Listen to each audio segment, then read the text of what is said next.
Hello मेरे प्यारे बच्चों, मैं कृष्णा पटेल आप सभी का विनर्स ऑनलाइन स्कूल में स्वागत करता हूं। और आज हम कक्षा 10वीं के सिलेबस पर बातें करेंगे। पूरे सिलेबस को हम अध्यायवार समझेंगे और इस सत्र में हमको कौन कौन से चैप्टर्स आएंगे इन पर हम लोग बातें करेंगे। तो आइए मेरे साथ फटाफट से आप सभी जुड़ जाइए। मध्य प्रदेश बोर्ड 2027 में जो होने वाली परीक्षा है इस पर हम लोग बातें करेंगे।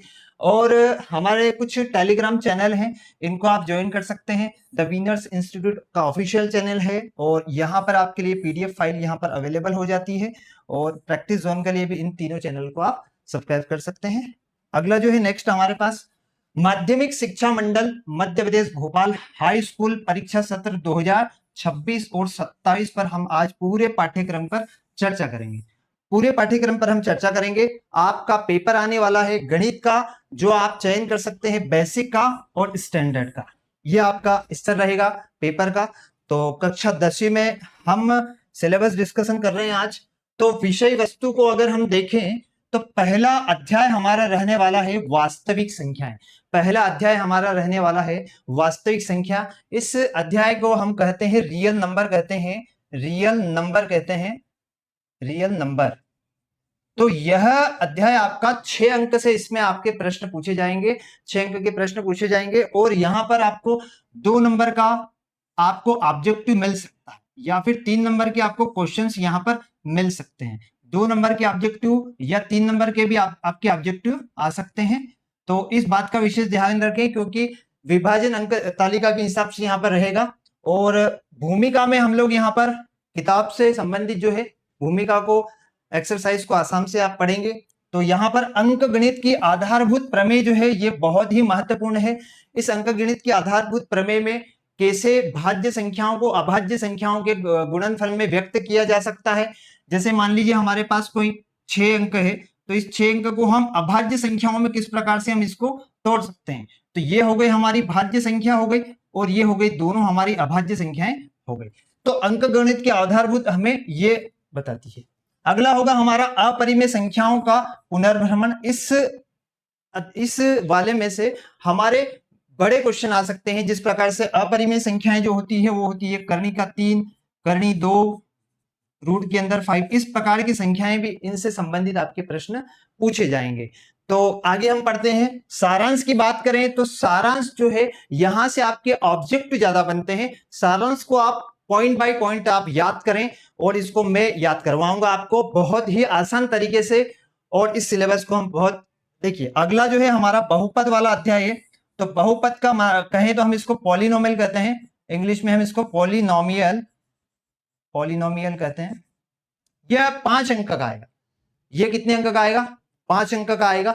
यहां पर इसमें 5 अंक में आपके 2 नंबर के ऑब्जेक्टिव हो सकते हैं और 3 नंबर का एक क्वेश्चन हो सकता है। 2 नंबर के ऑब्जेक्टिव हो सकते हैं और 3 नंबर का क्वेश्चन हो सकता है।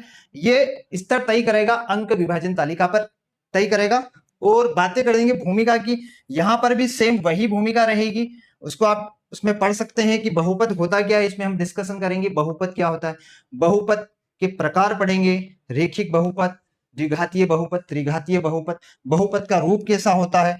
तो हम लोग इस पर यहाँ पर बातें करेंगे। तो बहुपद का रूप होता है X square plus B X plus C. ये हमारे बहुपद का प्रकार होता है। तो इससे संबंधित हम कक्षा 9वीं में भी इनकी बातें करते हैं। तो यहाँ पर हम इसको कर सकते हैं। तो बहुपद के अगला रहेगा हमारा बहुपद के शून्यकों का, शून्यकों का ज्यामितीय अर्थ रहेगा। बहुपद के शून्यकों का जो शून्यक निकलते हैं इसमें से एक्स के जो 2 मान निकलते हैं आपके अल्फा के और बीटा के, ये जो 2 मान निकलते हैं यहां पर ये हमारे शून्यक रहते हैं। तो इनको हम यहां पर निकालेंगे। और अगला रहेगा किसी बहुपद के शून्यक और गुणांकों में संबंध। तो इनमें संबंध रहते हैं। तो गुणांक क्या आ जाते हैं आपके ए बी सी आ जाते हैं। ए बी और सी इस बहुपद में से ए बी सी क्या होते हैं? गुणांक होते हैं। और अल्फा और बीटा क्या होते हैं? शून्यक होते हैं। इनसे संबंधित हम प्रश्न करेंगे, इनसे संबंधित हर चीज को आसानी से समझेंगे। और अगला है सारांश। सेम प्रोसेस यहां पर भी रहेगी। सारांश में से भी आपको ऑब्जेक्ट यहां से मिलेंगे आपको। अगला हम चले यहां पर। तो अगला अध्याय रहेगा हमारा अध्याय नंबर 3, जो रहेगा 2 चर वाले रेखिक समीकरणों का युग्म।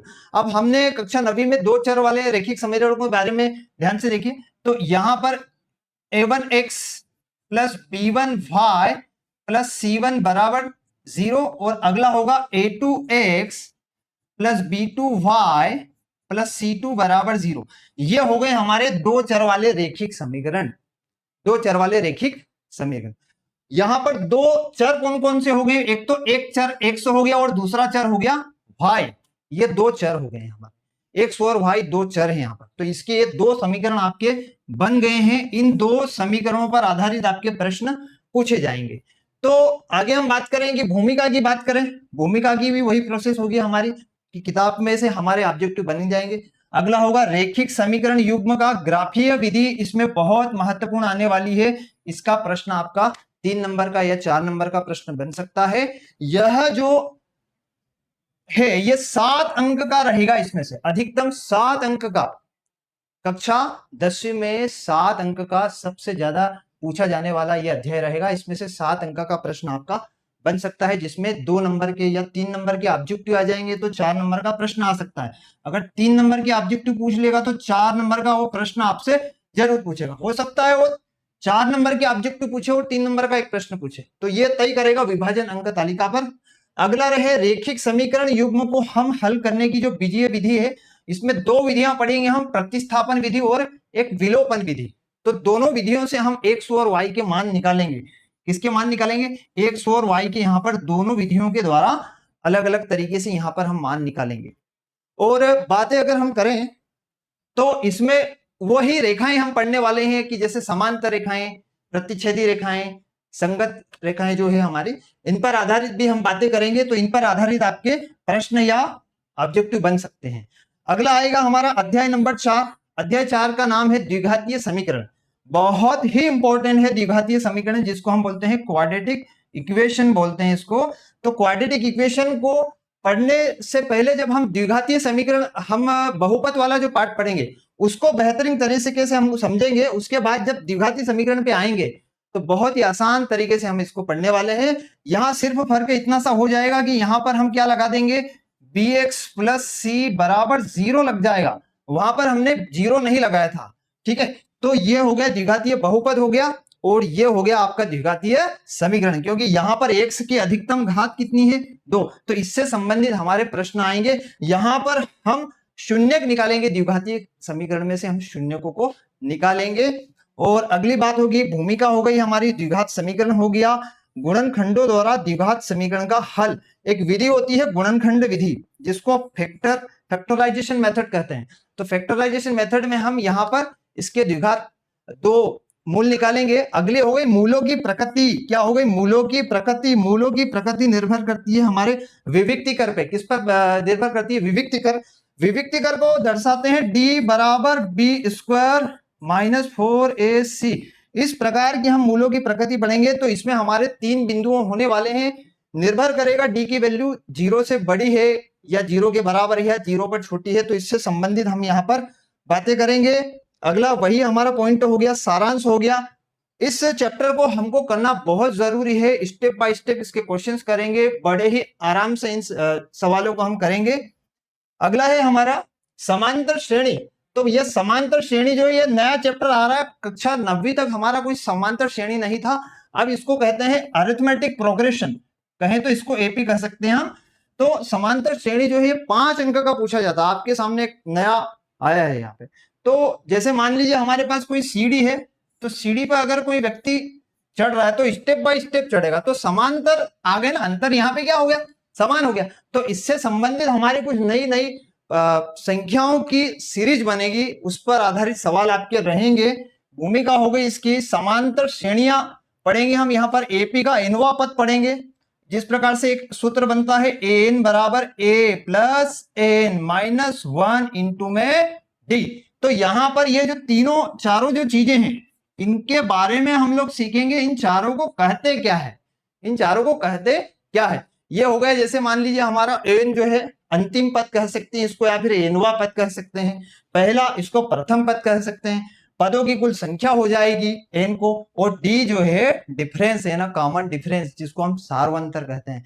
इससे संबंधित हम सवाल यहाँ पर करने वाले हैं। और यहाँ पर एपी के प्रथम एन पदों का योग भी, अगर वो जो श्रेणी जो बनेगी समांतर श्रेणी, उसके प्रत्येक पदों का योग जो है वो भी हम निकालेंगे सूत्रों के माध्यम से। तो एन बराबर एन अपॉन 2 ए प्लस एन, इस प्रकार के सूत्र हम जब लगाएंगे तो समांतर श्रेणी की कितनी भी बड़ी वो अगर समांतर श्रेणी है तो उसके प्रत्येक पदों का जो जोड़ है वो आपको मिल जाएगा। सारांश में यहां पर भी हमारे बिंदु जो रहेंगे वहां से हम हमारे ऑब्जेक्टिव की एक एक पॉइंटों को जब हम पढ़ेंगे उनको समझेंगे तो वहां से आपके ऑब्जेक्टिव आसानी से बनेंगे, एक एक नंबर दो दो नंबर के। अगला आता है त्रिभुज, जिसको हम ट्रायंगल कहते हैं। ट्रायंगल कहते हैं भैया, क्या कहते हैं? ट्रायंगल। ट्रायंगल तो ट्रायंगल में क्या होगा? ट्रायंगल्स तो कई प्रकार के हम यहाँ पे त्रिभुजों के बारे में पढ़ेंगे। त्रिभुज से संबंधित हम लोग यहाँ पर प्रमेय पढ़ेंगे, उसके बाद में समरूप आकृतियां भी पढ़ेंगे हम लोग। समरूप आकृतियां, सर्वांग संग आकृतियां, इनसे संबंधित हम यहाँ पे बातें पढ़ेंगे। और त्रिभुज की समरूपता कुछ कसौटियां होती है, जैसे भुजा भुजा समरूपता कसौटी है ना, भुजा भुजा समरूपता कसौटी, उसके बाद में एंगल एंगल समरूपता कसौटी। इस प्रकार की हम जो कसौटियां जब पढ़ेंगे तो एक एक करके हम इनको आसानी से पढ़ेंगे। त्रिभुजों की समरूपता कसौटियां पढ़ेंगे, सारांश पढ़ेंगे। सारांश में भी हमारे अच्छा यहाँ पे अगर हम देखें तो त्रिभुज का जो अध्याय नंबर 6 इसके सारांश में बहुत ही महत्वपूर्ण यहाँ से आपसे एमसीक्यूज बहुत ज्यादा पूछे जाएंगे यहाँ से आपके। तो एमसीक्यूज मतलब मल्टीपल चॉइस क्वेश्चंस है ना, सही विकल्प यहाँ से एक एक दो दो नंबर के आपके बनेंगे। अगला जो है हमारा बातें करें तो अध्याय नंबर 7 की बातें करेंगे, निर्देशांक ज्यामिति, कोऑर्डिनेट ज्योमेट्री इसको बोलते हैं। कोऑर्डिनेट ज्योमेट्री, कोऑर्डिनेट ज्योमेट्री होगा। और ये भी बहुत महत्वपूर्ण अध्याय है। इसमें क्या करते हैं, दो बिंदु आपको मिल जाते हैं, जैसे एक कर्तीय निर्देशांक होता है, इसमें दो बिंदुओं के मध्य की दूरी कैसे निकालते हैं, ठीक है। तो यहां पर इस प्रकार के हमारे सवाल रहेंगे। उसके बाद में एक्स और वाई जो रहता है, एक्स और वाई, इसको कहते हैं भुज कहते हैं, और इसको कहते हैं कोटि कहते हैं। क्या कहते हैं? कोटि कहते हैं, ठीक है। तो इस प्रकार की यहां पर हमारे पास सवाल रहेंगे। दूरी का सूत्र, जैसे दो बिंदुओं के मध्य की दूरी का आपको पता करना पड़ेगा इन दोनों, तो इसमें आपके पास एक सूत्र लगेगा, उस सूत्र में दोनों बिंदुओं जब हम सूत्र में रखेंगे तो दूरी निकल जाएगी। विभाजन सूत्र की बात करेंगे तो विभाजन सूत्र, मान लीजिए एक रेखाखंड है, उस रेखाखंड को कोई एक बिंदु, इस रेखाखंड को अगर कोई बिंदु 2:1 में विभाजित कर रहा है तो इस बिंदु के निर्देशांक निकालेंगे। तो रेखाखंड किस प्रकार से वो टूट रहा है, जैसे मान लीजिए हमने एक स्केल ले ली या फिर एक कुछ भी ले लिया, ऐसी छड़ ले ली, तो छड़ को बीचों बीच में से अगर हम उसको तोड़ेंगे तो वो 1:1 में विभाजित हो जाएगा। पर उसका एक अनुपात अगर आप तय करेंगे कि 1:2, तो वो यहाँ पर इससे संबंधित हम इसकी प्रॉब्लम से संबंधित सवाल हम करेंगे। सारांश के लिए यहाँ पर हम सूत्र देखेंगे। अगला आ जाता है हमारा त्रिकोणमितीय का परिचय, इसको कहते हैं ट्रिग्नोमेट्री। ट्रिग्नोमेट्री, ट्रिग्नोमेट्री में हम क्या पढ़ेंगे, इसका इंट्रोडक्शन पढ़ेंगे, ठीक है ना। इंट्रोडक्शन ऑफ ट्रिग्नोमेट्री इसका पूरा नाम है इस चैप्टर का, इंट्रोडक्शन ऑफ ट्रिग्नोमेट्री, ठीक। तो ये आने वाला है आपका 5 अंक का। इस 5 अंक में से हो सकता है आपकी पांचों ही नंबर की आपकी सही जोड़ी आ जाए, हो सकता है 2 नंबर के आपके एमसीक्यूज आ जाए, हो सकता है आपके 3 नंबर का प्रश्न आ जाए।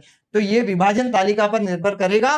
भूमिका पढ़ेंगे हम इसकी, त्रिकोणमिति के कुछ अनुपात रहेंगे, जैसे आपने पहली बार नाम सुना हो या फिर सुना होगा कहीं, sine theta cos theta. Sine theta हो गया, अगला कोस थीटा होता है, फिर टेन थीटा, ठीक है, कोट थीटा, फिर कोसेक थीटा, अगला हो गया सेक थीटा। तो ये हमारे टोटल क्या हो जाएंगे, अनुपात हो जाएंगे। इनसे संबंधित हम एक समकोण त्रिभुज बनाएंगे और समकोण त्रिभुज में से हम इन अनुपातों को निकालेंगे। अगला हो गया कुछ विशेष कोणों के त्रिकोणमितीय अनुपात, कोण निकालेंगे। अगर मान लो कोई एक आपको समकोण त्रिभुज दे दिया जाए, तो समकोण त्रिभुज में अगर आपको 2 भुजाएं दे दी जाए तो उसमें से एक कोण निकालना है। अगर एक भुजा दे दी जाए और एक कोण दीजिए तो बाकी की भुजाएं आपको निकालना। इस प्रकार से संबंधित आप लोग प्रश्न पढ़ेंगे। इसी अध्याय में हम ये भी जानेंगे कि पाइथागोरस प्रमेय का कैसे उपयोग किया जाता है। पाइथागोरस प्रमेय जो हमारे महान ऋषि बोधायन जो ऋषि जो थे उन्होंने दी थी हमको कि हाइपोटेनस का square is equal to perpendicular square plus base square, इसको कहते हैं कर्ण का स्क्वायर बराबर लंब का स्क्वायर प्लस आधार का स्क्वायर, आधार का स्क्वायर। तो इस प्रमेय से जब अगर इसमें आपको दो भुजाएं दे दी जाए तो हम तीसरी भुजा किस प्रकार से निकालेंगे, तो ये प्रमेय हम यहाँ पर उपयोग करेंगे।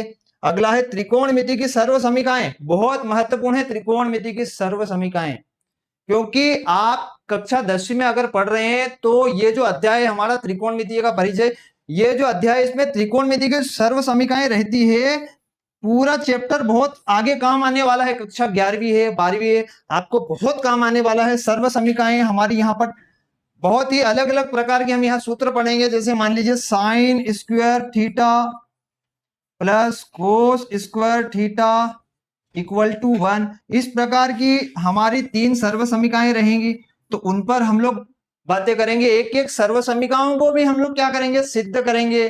ठीक है, अगली अगर हम लोग बात करें सारांश में, कुछ हमारे नए नए प्रश्न रहेंगे, इसमें बहुत ही इंपॉर्टेंट रहेगा ये टॉपिक। अगला हो जाएगा हमारे त्रिकोणमिति के कुछ अनुप्रयोग, त्रिकोणमिति के कुछ अनुप्रयोग। तो यहां पर क्या सीखेंगे हम, ऊंचाई और दूरी, हाइट एंड डिस्टेंस से संबंधित सवाल पूछेंगे। जैसे मान लीजिए कि एक टावर है और सामने एक छोटी एक बिल्डिंग है, तो बिल्डिंग से एक व्यक्ति ऊपर की ओर देख रहा है, तो यहां पर एक उन्नयन कोण बनेगा। यहां से कौन सा कोण बनेगा, उन्नयन कोण बनेगा। और यदि अगर वही व्यक्ति नीचे की तरफ अगर देखे, कहीं कुछ नीचे देखे, तो यहां से इसकी क्षैतिज रेखा से आपका एक अवनमन कोण बनेगा। तो इस प्रकार के कोणों से संबंधित हमारे प्रश्न रहेंगे। और उस बिल्डिंग और उस टावर की हाइट से संबंधित हम यहाँ पर बात करेंगे, इनके बीच की दूरियों की बात करेंगे कि किस प्रकार से यहाँ पर निकाली जाती है। जैसे मान लीजिए कि कोई व्यक्ति एक डोर पे चल रहा है, सर्कस में चलता है कि नहीं डोर पे, तो वो कैसे चलता है, तो डोर कितनी लंबाई है, यहां से लेकर यहां तक कितनी ऊंचाई है यहाँ पर। तो अगला हो गया सारांश, अगला हो गया अध्याय हमारा 10, जो कि 5 अंक का ये भी होने वाला है, ये भी हमारा 5 अंक का होगा। यहाँ पर भी 1-2 नंबर की ऑब्जेक्टिव और 3 नंबर का प्रश्न हो सकता है, आपका 4 नंबर का प्रश्न आ जाए और 1 नंबर का ऑब्जेक्टिव आ जाए। सेम प्रोसेस यहाँ पर भी होने वाली है। भूमिका हो गई, वृत्त की स्पर्श रेखाएं, अगर रेखा जो है, रेखाओं के प्रकार, रेखाएं किस किस प्रकार की रहती है, पहली हो गई जैसे स्पर्श रेखाएं, तो वो स्पर्श करते हुए जाएगी। जैसे मान लीजिए वृत्त है, तो इस वृत्त को वो क्या करते जा रही है, स्पर्श करते हुए जा रही है। और अगर दूसरी कोई रेखा है, अगर वो रेखा इस वृत्त के अंदर से जा रही है, तो इस वृत्त को छेद करते हुए जा रही है, तो इस रेखा का नाम हम बोलेंगे छेदक रेखा। कौन सी रेखा, छेदक रेखा। इनसे संबंधित कुछ हमारे पास प्रमेय भी रहेगी, उन प्रमेय को हम लोग हर डेफिनेशन को आसानी से लिखेंगे और ऐसे पढ़ेंगे कि जैसे हमारे गणित में 100 में से 100 नंबर लाने का हम पूरा प्रयास करेंगे। और अगला है, एक बिंदु से एक वृत्त पर स्पर्श रेखा की संख्याएं कितनी हो सकती है, उस पर हम लोग बातें करेंगे। अगला हो जाएगा सारांश, सारांश में भी हमारे पास 10 बहुत सारे ऐसे पॉइंट्स रहेंगे, वहां पर हमारे सत्य सत्य सही जोड़ी से संबंधित हमारे प्रश्न बन सकते हैं। अगला हो जाएगा वृत्तों से संबंधित क्षेत्रफल, अध्याय नंबर 11 जो है वो रहेगा हमारा वृत्तों से संबंधित क्षेत्रफल, कहने का मतलब एरिया ऑफ सर्कल। तो यहाँ बात होगी त्रिज्य खंड की बात होगी, कहने का मतलब मान लीजिए हमारा सर्कल है, वृत्त, तो वृत्त में एक त्रिज्या ये हो गई और दूसरी त्रिज्या ये हो गई, तो ये जो दो त्रिज्याएं हैं, इस टुकड़े पर ऊपर आपके टुकड़े के क्षेत्रफल निकालने से संबंधित हम लोग सूत्रों का प्रयोग से इसका क्षेत्रफल निकालेंगे। और अगला हो गया यहाँ पर सारांश हो गया। तो इस प्रकार के हम प्रश्नों की यहाँ पर हम लाइन बाय लाइन एक एक चीज को हम लोग समझेंगे। आपका गणित, अब गणित का होगा डर्म खत्म, क्योंकि अगर मैं आपको इस प्रकार से ऐसे तैयारियां करवाऊंगा तो आपके पूरे नंबर आने वाले हैं 100 में से 100, यह है मेरा वादा। तो देखिए बहुत ही आसान है, यहाँ पर सारांश हो गया। अगले अध्याय की हम लोग बात करें 11 नंबर के बाद में, अगला हो गया हमारा 12 नंबर का अध्याय। बहुत विद्यार्थियों को इस अध्याय में बड़ी समस्या आती है, पृष्ठीय क्षेत्रफल और आयतन, सरफेस एरिया एंड वॉल्यूम इसका नाम होने वाला है। क्या नाम होता है इसका, surface area, surface area and volume and volume. ठीक है, तो यहां पर अगर हम बात करें तो यहां पर आपके बहुत सारे सूत्र बनेंगे, उन सूत्रों को हम आकृतियां बना बनाकर निकालेंगे। जैसे मान लो वृत्त हो गया, वृत्त के बाद में ये हो गया हमारा बेलन, जिसको सिलेंडर कहते हैं, इसको सर्कल कहते हैं। अगला हो गया हमारा कोन हो गया, जो कोन है ना, जो आइसक्रीम डालते हैं उसमें, वो कोन की बात हो गई, कोन हो गया हमारा। अगला हो जाएगा हमारा बेलन, ये इसको गोला कहते हैं।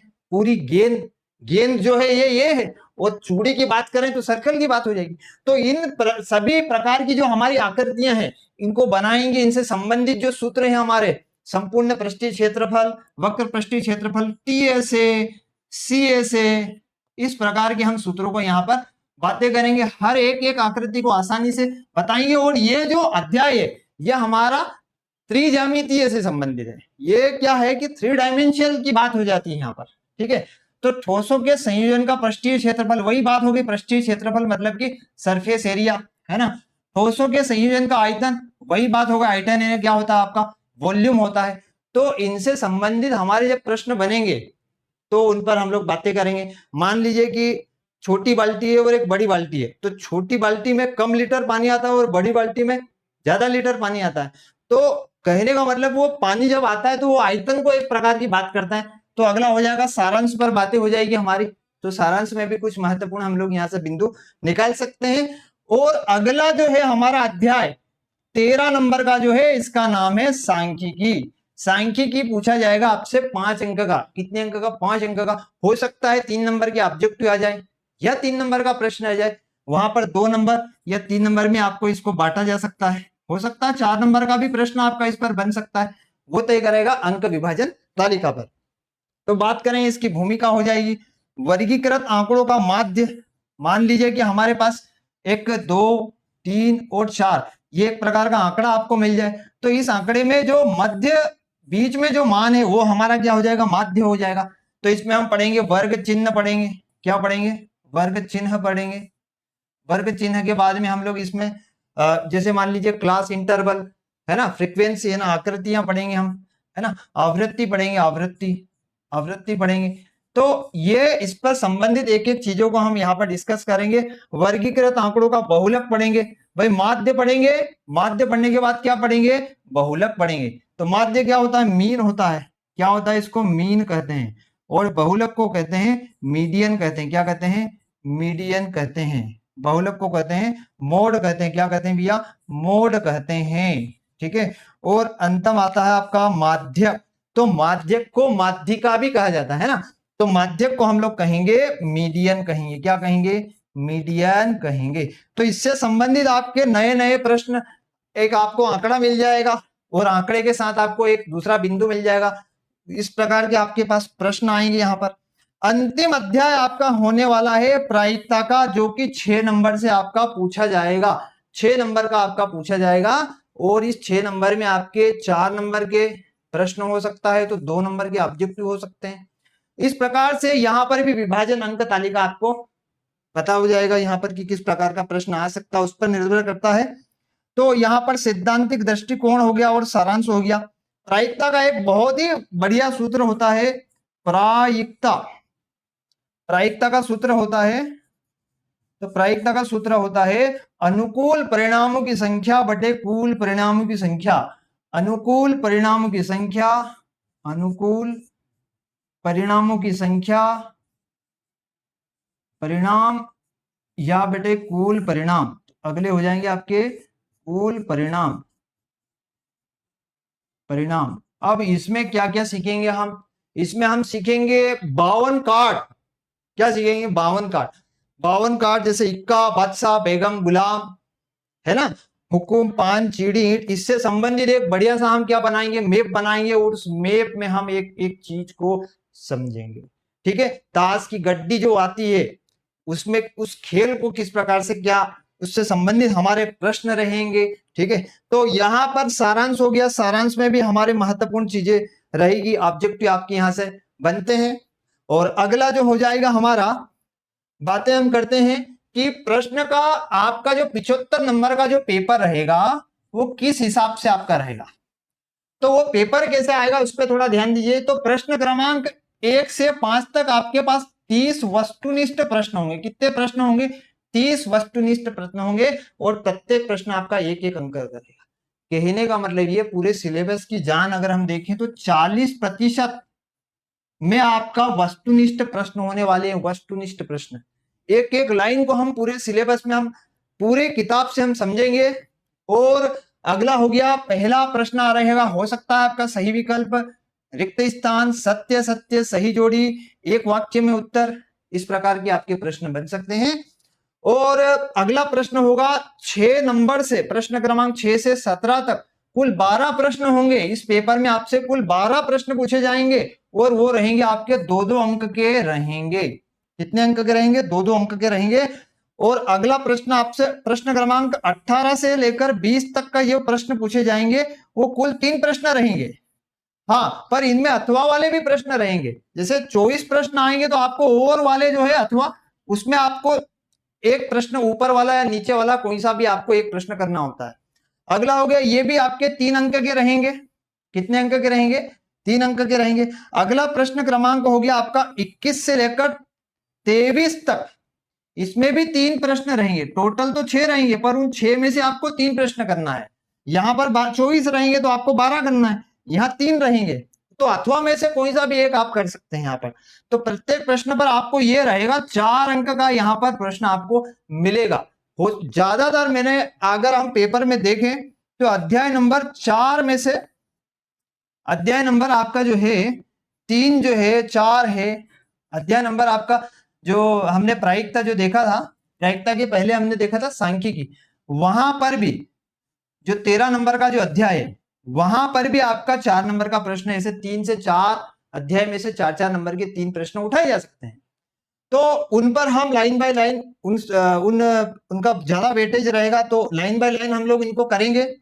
तो आइए अगले अगर हम लोग बात करें तो हमारा एक वेलकम विनर्स का एक न्यू यूट्यूब चैनल जो है हमारा, ऑनलाइन विनर्स इंस्टीट्यूट, इसमें आप सभी का स्वागत तो है ही है। इस चैनल को आप लाइक भी करें, शेयर भी करें अपने मित्रों के साथ और जुड़े रहिए इस चैनल से। अगर आप लेकर अगर सपना हासिल करना चाहते हैं, कक्षा 10वीं में मेरा सोच जो है कि आपका गणित लेके जाऊंगा मैं शून्य से लेकर शिखर तक। बस आप इस पूरे सिलेबस की तैयारी करें लाइन बाय लाइन, ठीक है? तब तक के लिए जय हिंद, मिलते हैं हम अगले वीडियो में।